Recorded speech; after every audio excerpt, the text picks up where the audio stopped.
قبلہ مفتی صاحب، زکوٰۃ جو ہے اس کا اسلام میں بہت زیادہ کنسیپٹ ہے، اسلام کا ایک اہم رکن ہے، اس کی فضیلت بھی بیان فرما دیں اور دوسرا یہ بھی بتائیں کہ زکوٰۃ کیوں ضروری ہے۔ زکوٰۃ اسلام کا اہم رکن ہے،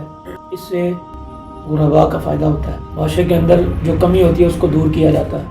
حضرت معاذ رضی اللہ تعالیٰ عنہ کہتے ہیں ایک علاقے میں حضور نے مجھے بھیجا تو حضور نے مجھے نصیحت فرمائی کہ وہاں جا کر اہل کتاب کو ایمان کی دعوت دینا، اللہ کے بارے میں بتانا، اور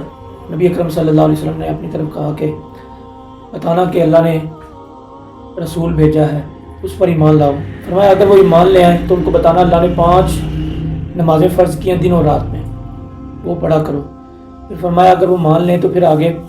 ان کو بتانا اپنے اموال کی زکوٰۃ ادا کرو۔ وہ پوچھیں کہ مال کی زکوٰۃ کیوں دینی ہے تو ان کو کہنا کہ تمہارے اغنیاء سے، یعنی تمہارے جو پیسے والے لوگ ہیں، بزنس مین ہیں،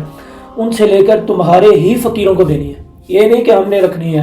ہم نے استعمال کرنی ہے، تمہارے معاشرے کا فائدہ ہے، یعنی تمہارے خاندان میں سے، تمہارے محلے والوں میں سے، تمہارے دوستوں میں سے، علاقے والوں میں سے جو بزنس مین ہیں ان سے لے کر تمہارے ہی علاقے میں، تمہارے ہی رشتہ داروں میں، تمہارے ہی دوستوں میں جو غرباء ہوں گے ان کو دیں گے تاکہ